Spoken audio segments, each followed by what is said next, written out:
Hey, what's up guys? mltmagictricks here, and in today's video, I'm going to be performing and then teaching you this very cool no setup prediction style card trick that will definitely get great reactions from your spectators. But really quickly before we get into that, if you are new here to my channel, make sure you subscribe for more card and magic trick videos like this.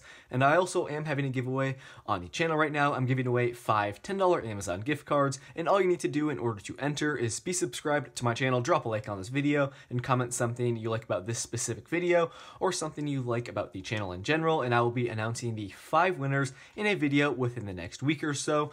So make sure you guys do enter, and now let's get right into this performance. Okay, so since this is a no setup card trick, I'd start off by handing the deck over to my spectator. They could just shuffle up the cards as much as they want to until they are satisfied. So once my spectator is done shuffling up the deck, I would ask for the deck back, and I would explain to my spectator that they are going to be making some selections and that I am going to be making some predictions in this trick. But this is not going to happen in the usual sense here, because what I'm going to do right now is just spread out the cards like this on the table, just spread them all face down, just kind of making a pretty big mess. And I'm doing this because I want my spectator to know that they have a completely free choice in when they make their selection. So like I just said, I would start off here by having my spectator choose a card, and they could just touch the back of any card they want to in the deck. It really does not matter. So let's say my spectator touches the back of this card right here.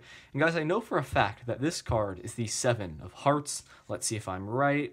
Yep, 7 of hearts. Wait, you don't believe me? I understand why, because I haven't turned the card over, but don't worry guys, I am going to be turning that card over in a little bit. I just want to make this trick a little bit harder for myself. So I would tell my spectator to choose another card. They can touch the back of another card, anyone they want to. Let's say my spectator touches the back of this card right here, and I know for a fact that my spectator's second selection is the Ace of Diamonds. Let's see if I am correct here. Yep, Ace of Diamonds. Wait, you don't believe me? Still, I get it. I haven't turned the 2 cards over yet, but we're going to do this one more time, except instead of my spectator choosing a card, I'm going to choose a card now. So let's say I go through the deck here. I'll just go ahead and I'll just choose this card right here, and I'm going to make a prediction now for my card, and I believe my card is the 3 of Hearts. Let's see if I'm right. Yep, 3 of Hearts. 3 for 3. And that is the trick. No, it's not the trick, not quite yet, because guys, obviously I haven't turned over the cards. You still don't believe me. There's no way in proving right now that my 3 predictions are correct. But before I turn these cards over, guys, we're going to do a quick recap of what we have done so far. So I started off by giving the deck to my spectator. They could have shuffled it up as much as they wanted to, until they were satisfied. And then I got the deck back. I spread out all these cards on the table. I had my spectator choose 2 cards. I chose a card. And keep in mind here, guys, I made my 3 predictions before I turned each card over. And before I turn the cards over, let's do a quick recap of what the cards were. They were the 7 of Hearts, the Ace of Diamonds, and then the 3 of Hearts. And you guys may think that it's absolutely impossible that I correctly predicted the 3 cards just like this. The Ace of Diamonds and the 3 of Hearts, just like that. 3 for 3. I correctly predicted the 3 cards before I turned them over. And if you guys want to learn how to do this very cool no setup card trick, make sure to stick around for the tutorial. Okay, so I hope you guys enjoyed that performance, and I really like this card trick because it is completely no setup. You can do this trick anywhere at any time, even with a borrowed deck of cards, and it is not too difficult to perform, and credit to Tags Magic for this effect. Now let's get right into the tutorial. So, since this is a no setup trick, you can start off by handing the deck over to your spectator. They can just shuffle up the cards as much as they want to until they are satisfied. So once your spectator is done shuffling up the deck, all you guys need to do here is just locate and memorize the bottom card in the deck. That's basically the secret to this trick. You just need to know the bottom card in the deck. So in this case, we have the 8 of Diamonds, and there are a couple ways you can do this to make it seem really discreet. So let's say, after your spectator shuffling up the deck, you can ask for the pack back. You can just kind of just casually bring it to your chest like this, or just bring it to you and just take a quick look at that bottom card, the 8 of Diamonds. Or what you can do is just kind of casually talk to your spectator, do a motion like this, take a quick peek. There's lots of ways you can do it, and even finally, you can simply just spread out the cards like this and show your spectator and reassure them that all their cards are different. There's no, gimmick cards or anything like that, and you just take a quick peek at the bottom card like that, and your spectator will think nothing of it. So one more time here, guys, all you need to do, memorize that bottom card. In this case, we have the 8 of Diamonds, and you're ready to go. So at this point, once your spectator is done shuffling, and once you've memorized the bottom card, you're going to tell your spectator that they are going to be making some selections in this trick, and that you are going to be making some predictions. And you're going to tell them that this is not going to happen in the usual sense, because what you're doing here is basically just spreading all the cards face down on the table like this.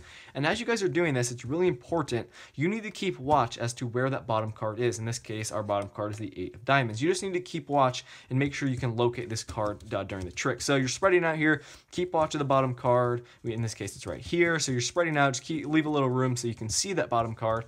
And once you've done this, you're going to explain to your spectator that they are going to make a selection. And all they're going to do is place their finger on the back of a card.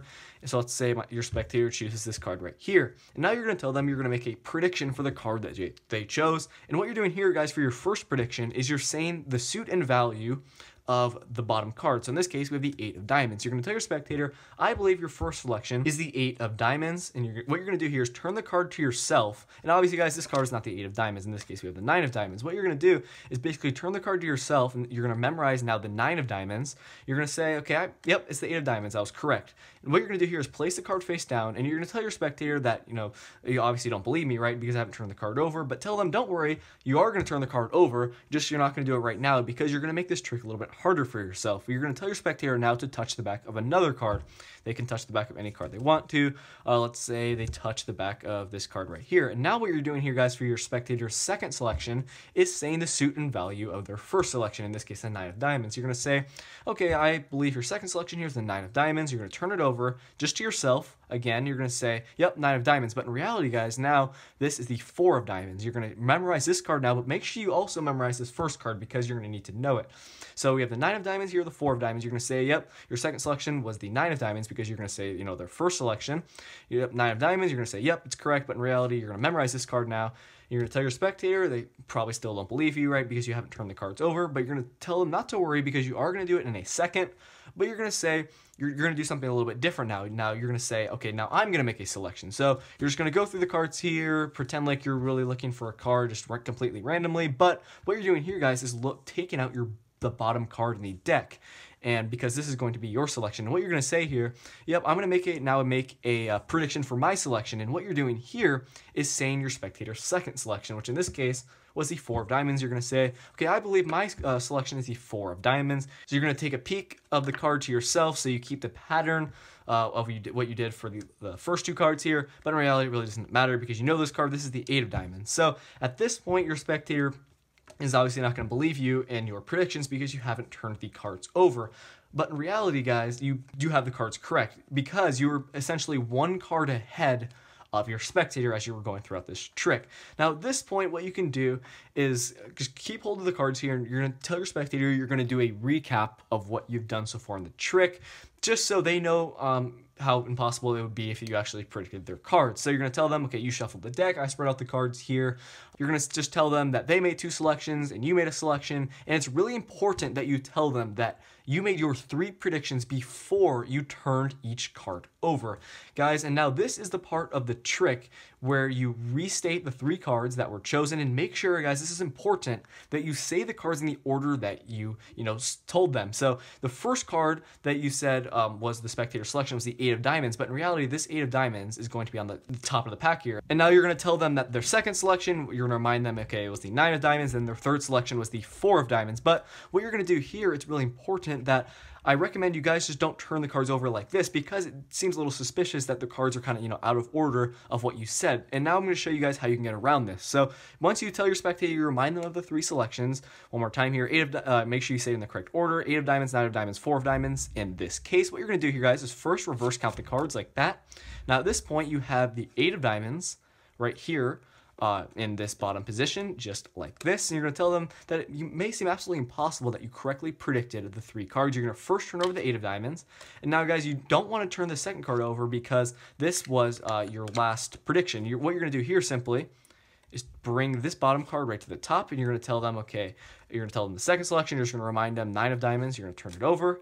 And then finally, your spectator believes this was your selection. You said your selection was the 4 of diamonds, and you're going to tell them that you correctly predicted your selection as well. So if you guys do this, it makes the trick seem even more impossible because you're turning the cards over in the order that you said them, during the trick. So obviously, you guys don't have to do that part. It just takes it a little bit to the next level, just to make this trick seem even more impossible. And I recommend you guys do this if you are performing this trick in front of an attentive spectator who's, paying attention to your every move. So obviously you don't have to do that. Like I said, you can simply just, turn the cards over in the order that they were at the end of the trick. And guys, I want to address something really quickly. This could happen, yet it is unlikely. So let's say you have your bottom card memorized here. In this case, it was the 8 of diamonds. But let's say your spectator is making their first selection and they choose the 8 of diamonds, as their card for their first choice. And obviously, you can't really do another selection after that and then your prediction. But what you can do is say, okay, you could have chosen any card.